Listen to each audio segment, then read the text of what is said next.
dengerin yuk. Aku yang bacain. Hai, aku Fafa.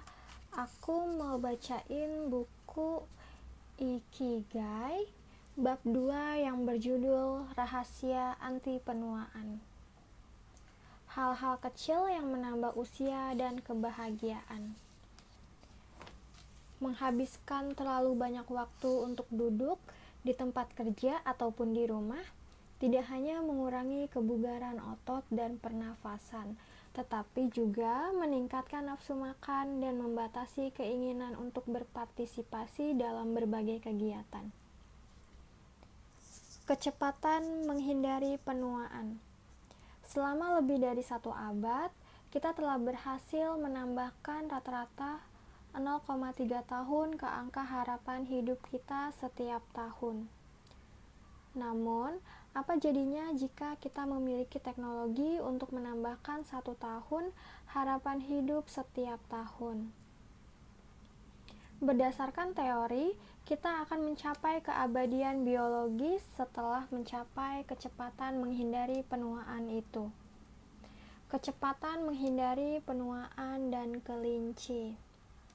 Bayangkan sebuah tanda jauh di masa depan dengan angka di atasnya yang mewakili usia kematian Anda. Setiap tahun yang Anda jalani, Anda maju lebih dekat dengan tanda itu. Saat mencapai tanda itu, Anda pun mati. Sekarang, bayangkan seekor kelinci memegangi tanda itu dan berjalan terus ke depan. Setiap tahun yang Anda jalani, kelinci itu setengah tahun jauhnya. Setelah beberapa saat, Anda akan sampai di kelinci tersebut dan mati. Akan tetapi, bagaimana jika si kelinci bisa berjalan dengan kecepatan 1 tahun setiap tahun dalam hidupmu? Anda tidak akan pernah bisa menangkap kelinci, dan karena itu Anda tidak akan pernah mati. Kecepatan kelinci berjalan ke masa depan adalah teknologi kita. Semakin kita mampu mengembangkan teknologi dan menambah pengetahuan mengenai tubuh kita, semakin cepat kelinci bisa berjalan. Kecepatan menghindari penuaan adalah saat kelinci tersebut berjalan dengan kecepatan 1 tahun per tahun atau lebih cepat, dan kita pun menjadi abadi.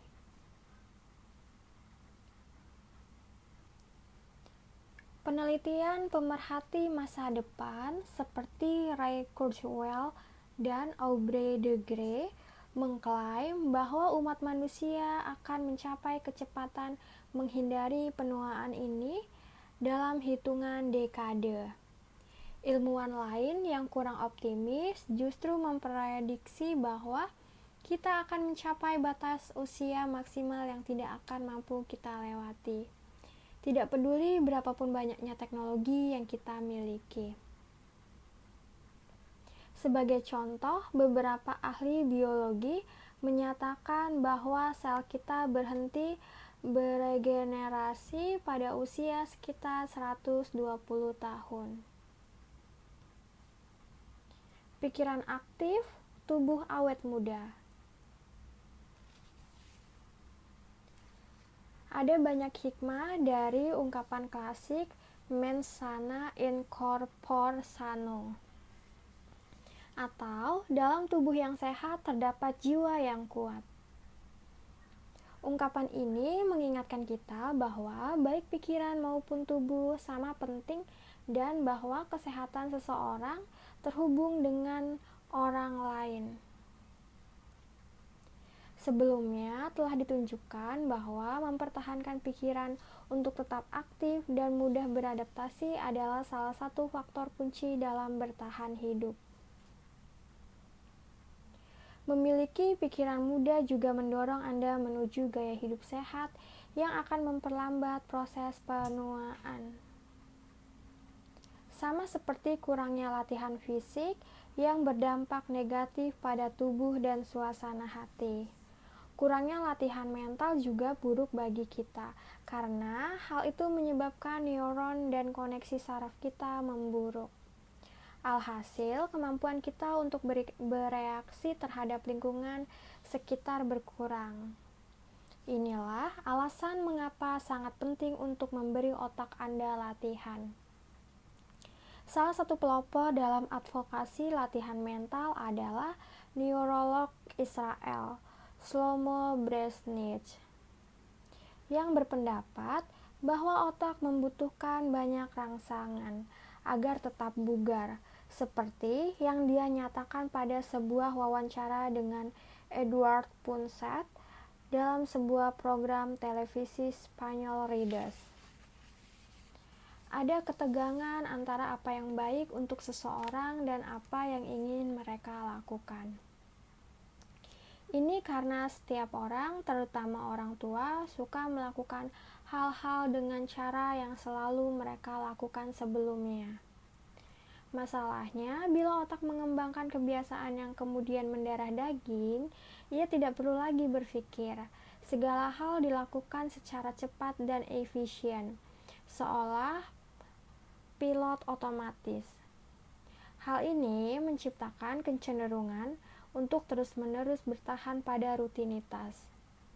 Satu-satunya cara untuk keluar dari kebiasaan ini adalah dengan menghadapkan otak pada informasi baru. Saat dihadapkan pada informasi baru, otak akan menciptakan koneksi baru dan akan terrevitalisasi. Inilah sebabnya mengapa sangat penting untuk mengekspos diri Anda pada perubahan. Meskipun melangkah keluar dari zona nyaman itu pasti akan menyebabkan Anda merasa sedikit cemas. Efek latihan mental telah terbukti secara ilmiah. Menurut Collins Hemingway dan Shlomo Brezhnich, dalam buku mereka Maximum Brain Power: Challenging the Brain for Health and Wisdom, pelatihan mental sangat bermanfaat pada banyak tingkatan. Anda mulai melatih otak dengan melakukan tugas tertentu untuk pertama kalinya, tulis Hemingway dan Brezhnich. Awalnya akan terasa sangat sulit, tetapi saat Anda belajar cara melakukannya, pelatihan pun mulai berjalan. Kemudian Anda akan menyadari bahwa kali berikutnya terasa lebih mudah. Tidak sulit karena Anda sudah semakin baik dalam melakukannya. Hal ini akan memiliki efek yang fantastis pada suasana hati seseorang. Dan ini adalah transformasi yang berpengaruh tidak hanya pada hasil yang diperoleh, tetapi juga pada citra diri. Deskripsi tentang latihan mental ini mungkin terdengar sedikit formal. Tetapi hanya dengan berinteraksi, bermain games, misalnya, bisa menawarkan rangsangan baru dan membantu mencegah depresi yang disebabkan rasa kesepian. Neuron kita mulai menua saat kita berusia 20-an. Proses ini bisa diperlambat dengan aktivitas intelektual, keingintahuan, dan keinginan untuk belajar. Berhadapan dengan situasi baru, belajar sesuatu yang baru setiap hari, bermain game, ataupun berinteraksi dengan orang lain merupakan strategi anti penuaan yang penting bagi pikiran. Lebih jauh lagi, pandangan yang lebih positif akan memberikan keuntungan mental yang lebih besar. Stres dituduh sebagai pembunuh umur panjang. Banyak orang tampak lebih tua dari usia mereka. Penelitian berkaitan dengan penyebab penuaan dini menunjukkan bahwa stres memiliki banyak andil terhadap penuaan karena tubuh lebih cepat letih selama periode krisis. American Institute of Stress menyelidiki proses degeneratif ini dan menyimpulkan bahwa sebagian besar masalah kesehatan disebabkan oleh stres. Penelitian dari Rumah Sakit Universitas Heidelberg melakukan penelitian dengan memanggil seorang dokter muda untuk wawancara kerja. lalu membuatnya semakin stres dengan meminta ia memecahkan masalah matematika yang kompleks. Dalam 30 menit setelah itu, para peneliti mengambil sampel darah. Mereka menemukan bahwa antibodi dokter muda itu bereaksi terhadap stres dengan cara yang sama seperti bereaksi terhadap patogen, mengaktifkan protein yang memicu respons kekebalan tubuh. Masalahnya, respons ini tidak hanya menetralkan agen berbahaya, tetapi juga merusak sel sehat dan menyebabkan sel-sel itu menua sebelum waktunya. University California melakukan penelitian serupa. Mereka mengambil data dan sampel dari 39 wanita yang memiliki tingkat stres tinggi karena penyakit salah satu anak mereka. Sampel itu lalu dibandingkan dengan sampel dari wanita dengan anak-anak sehat dan memiliki tingkat stres yang rendah. Para peneliti menemukan bahwa stres mendorong penuaan sel dengan melemahkan struktur sel telomer, yang memengaruhi regenerasi sel dan cara sel menua. Studi ini berkesimpulan semakin besar stres, semakin besar efek degeneratifnya pada sel. Bagaimana stres bekerja? Dewasa ini orang hidup dengan kecepatan yang menimbulkan kepanikan dan dalam persaingan yang hampir konstan. Dalam situasi ini, stres merupakan respons alami terhadap informasi yang dibaca tubuh sebagai potensi adanya bahaya atau masalah. Secara teoritis, reaksi ini merupakan reaksi yang bermanfaat karena dapat membantu kita bertahan di lingkungan yang tidak bersahabat. Sepanjang proses evolusi manusia, kita telah menggunakan respons ini untuk menghadapi berbagai situasi sulit dan melarikan diri dari predator. Alarm yang berbunyi di kepala kita akan membuat neuron mengaktifkan kelenjar pituitari yang memproduksi hormon yang melepaskan kortikotropin. Kemudian, pada gilirannya bersirkulasi ke seluruh tubuh melalui sistem saraf simpatik. Kelenjar adrenal ini kemudian dipicu untuk melepaskan adrenalin dan kortisol. Adrenalin meningkatkan laju pernapasan dan denyut nadi dan mempersiapkan otot kita untuk beraksi sehingga tubuh siap bereaksi terhadap bahaya.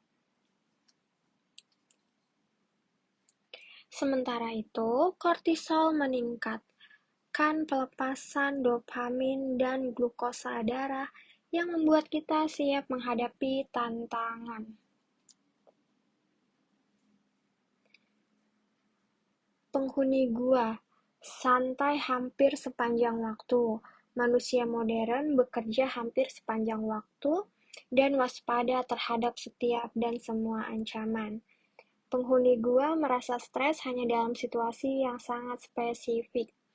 Manusia modern selalu online atau menunggu pemberitahuan dari ponsel 24 jam sehari. Penghuni gua, ancaman nyata, pemangsa bisa mengakhiri hidup mereka setiap saat. Manusia modern, otak menganggap ping telepon seluler atau pemberitahuan email sebagai ancaman pemangsa. Penghuni gua, kortisol dosis tinggi dan adrenalin pada saat bahaya membuat tubuh tetap sehat. Manusia modern, kortisol dosis rendah terus mengalir melalui tubuh, berimplikasi pada berbagai masalah kesehatan, termasuk kelelahan adrenal dan sindrom kelelahan kronis. Proses ini pada level yang normal sebenarnya bermanfaat membantu kita mengatasi tantangan dalam kehidupan kita sehari-hari. Meskipun demikian, stres yang dialami manusia zaman ini jelas berbahaya.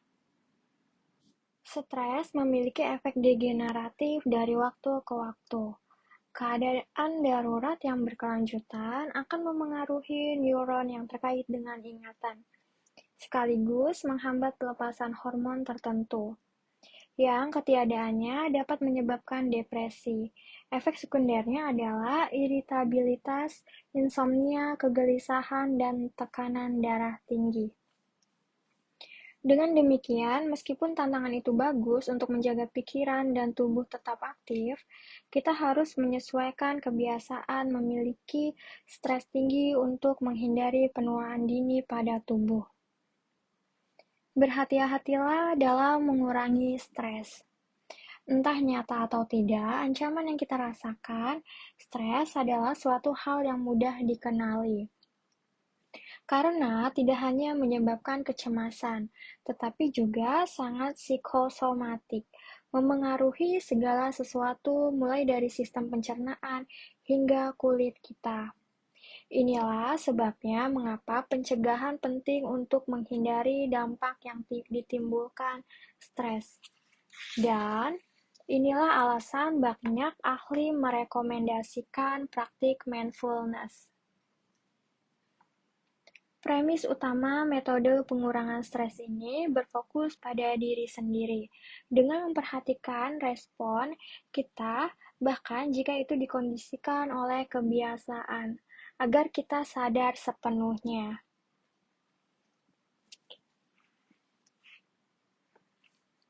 Dengan cara ini, kita selalu terhubung dengan di sini dan sekarang. Hal tersebut bisa membatasi pikiran yang cenderung lepas kendali. Kita harus belajar mematikan autopilot yang mengarahkan kita ke lingkaran tak berujung. Kita semua pasti punya kenalan yang hobi ngemil saat berbicara di telepon atau menonton berita. Jika Anda bertanya apakah di telur dadar yang mereka makan ada bawangnya, mereka pasti tidak tahu, kata Roberto Alcibar yang meninggalkan gaya hidup serba cepat untuk menjadi instruktur mindfulness. Setelah sakit melemparkannya ke dalam periode stres akut. Salah satu cara untuk mencapai keadaan mindfulness adalah melalui meditasi, yang membantu menyeleksi informasi yang sampai kepada kita dari dunia luar. Mindfulness juga bisa dicapai melalui latihan pernapasan, yoga, dan pemindaian tubuh menggunakan pikiran. Mencapai keadaan mindfulness penuh melibatkan proses pelatihan secara bertahap. Namun, dengan sedikit latihan, kita semua sudah dapat belajar memusatkan pikiran, yang bisa mengurangi stres dan membantu kita hidup lebih lama. Sedikit stres baik untukmu. Sementara, stres yang terus-menerus dan intens adalah musuh umur panjang serta kesehatan mental dan fisik. Tingkat stres yang rendah terbukti memiliki manfaat. Setelah mengamati sekelompok subjek uji selama lebih dari 20 tahun, Dr. Howard S. Friedman, psikolog profesional di Universitas California, Riverside, menemukan bahwa orang-orang yang mempertahankan tingkat stres rendah menghadapi tantangan dan memusatkan hati dan jiwa mereka agar berhasil dalam pekerjaan. Mereka hidup lebih lama dibandingkan mereka yang memilih gaya hidup santai dan pensiun lebih awal. Dari sini, Friedman menyimpulkan bahwa sedikit tekanan itu positif, karena mereka yang hidup dengan tingkat stres rendah cenderung mengembangkan kebiasaan lebih sehat, merokok dan minum alkohol lebih sedikit.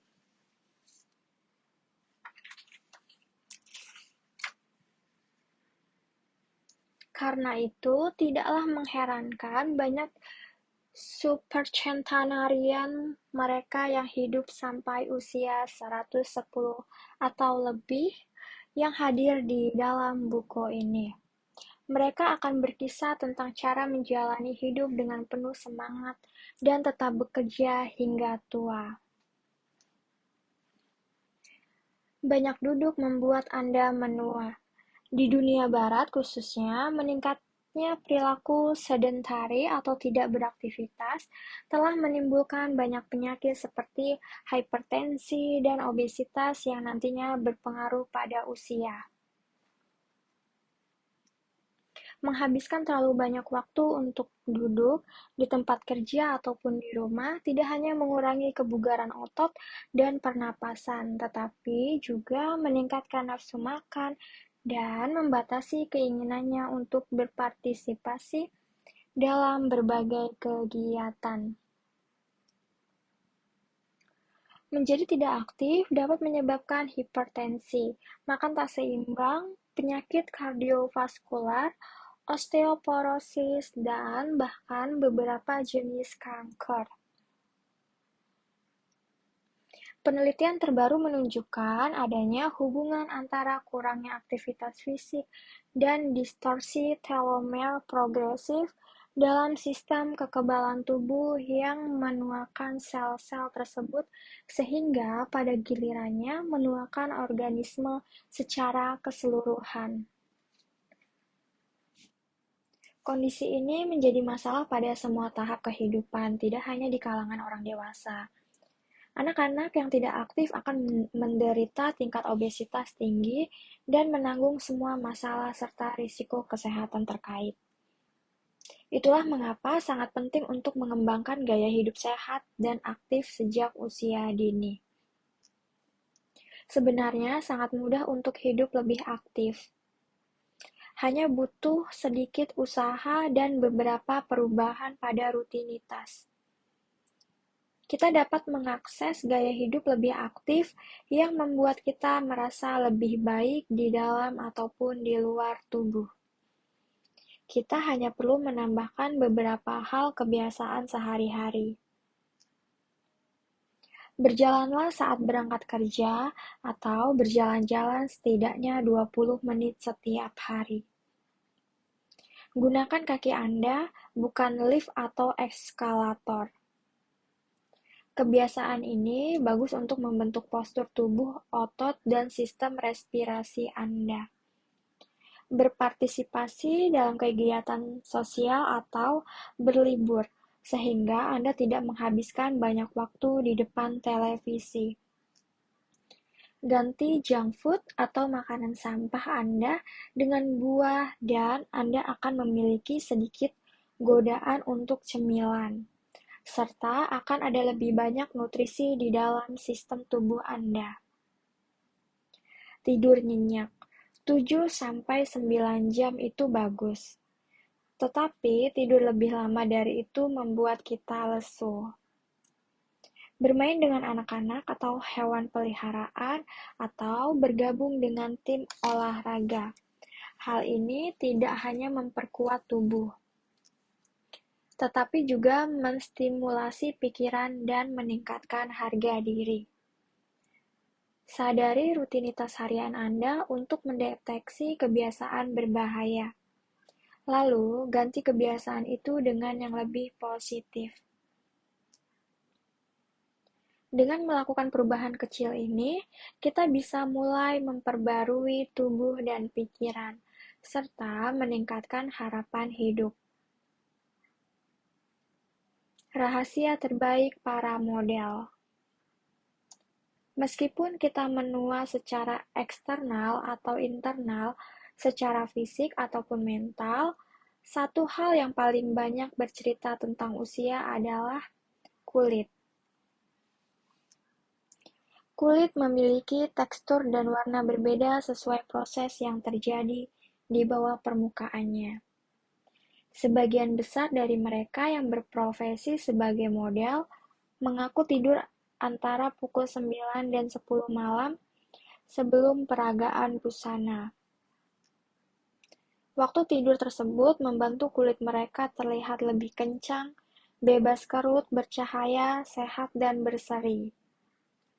Ilmu pengetahuan telah membuktikan bahwa tidur merupakan kunci anti penuaan, karena saat tidur kita menghasilkan melatonin, hormon yang terjadi secara alami di tubuh. Kelenjar pineal menghasilkan melatonin dari serotonin, neurotransmitter yang tergantung pada irama diurnal dan nokturnal kita. Dan hal ini yang berperan dalam siklus tidur dan bangun kita. Melatonin sebuah antioksidan yang kuat, membantu kita hidup lebih lama dan menawarkan keuntungan sebagai berikut. Memperkuat sistem kekebalan tubuh, berisi unsur yang melindungi diri dari kanker, mempromosikan produksi alami insulin, memperlambat timbulnya penyakit Alzheimer, membantu mencegah osteoporosis, dan melawan penyakit jantung. Untuk semua alasan ini, melatonin adalah sekutu besar dalam melestarikan kemudaan. Perlu dicatat, produksi melatonin menurun setelah usia 30 tahun. Namun, kita bisa mengompensasi hal ini dengan cara sebagai berikut. Mengonsumsi makanan seimbang dan menyerap lebih banyak kalsium. Menjemur diri di bawah matahari secukupnya setiap hari. Tidur nyenyak yang cukup, menghindari stres, alkohol, tembakau, kafein, dan lain-lain. Yang semuanya membuat kita lebih sulit mendapatkan istirahat malam yang nyenyak, sehingga mengurangi melatonin yang kita butuhkan. Para ahli kini mencoba untuk menentukan apakah merangsang produksi melatonin secara artifisial dapat membantu memperlambat proses penuaan yang lagi-lagi mengonfirmasi teori bahwa sejak lama kita sudah membawa rahasia umur panjang di dalam diri kita. Sikap anti penuaan. Pikiran memiliki kekuatan luar biasa atas tubuh dan seberapa cepat ia menua. Kebanyakan dokter setuju bahwa rahasia menjaga tubuh tetap awet muda adalah menjaga agar pikiran tetap aktif. Elemen kunci ikigai, dan tidak mudah menyerah saat menghadapi kesulitan.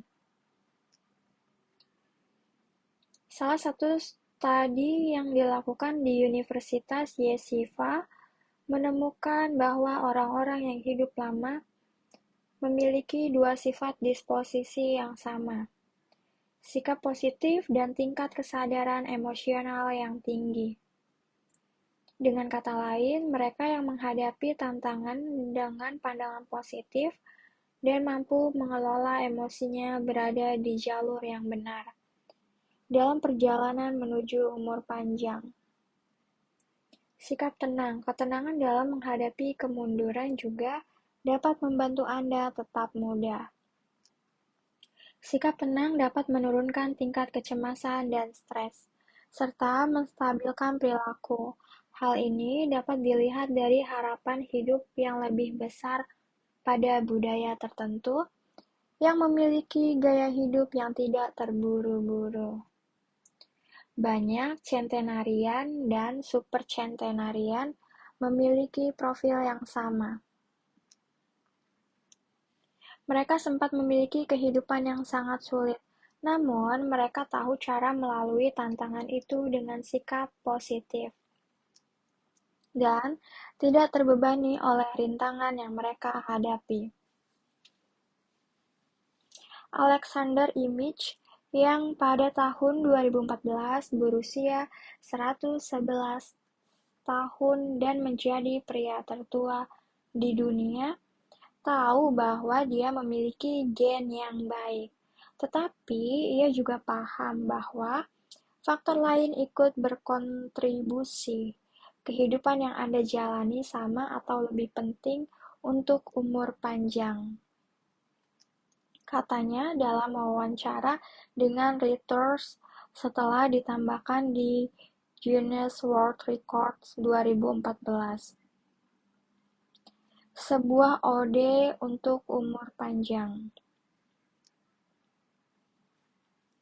Selama kami tinggal di Ogimi, desa pemegang rekor Guinness untuk umur panjang, setiap wanita yang mencapai usia 100 tahun akan menyanyikan lagu berikut.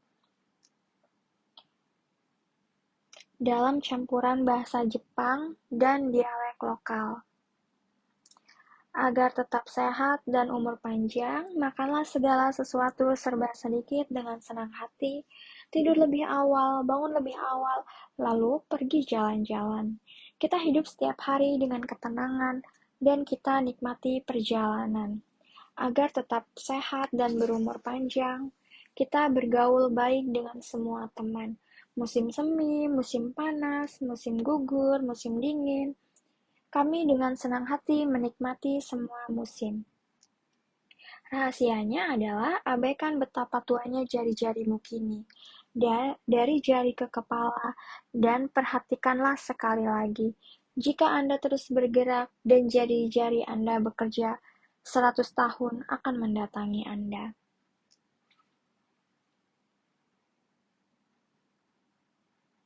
Sekarang kita bisa menggunakan jari kita untuk membalik halaman ke bab berikutnya, di mana kita akan melihat hubungan dekat antara umur panjang dan menemukan misi hidup.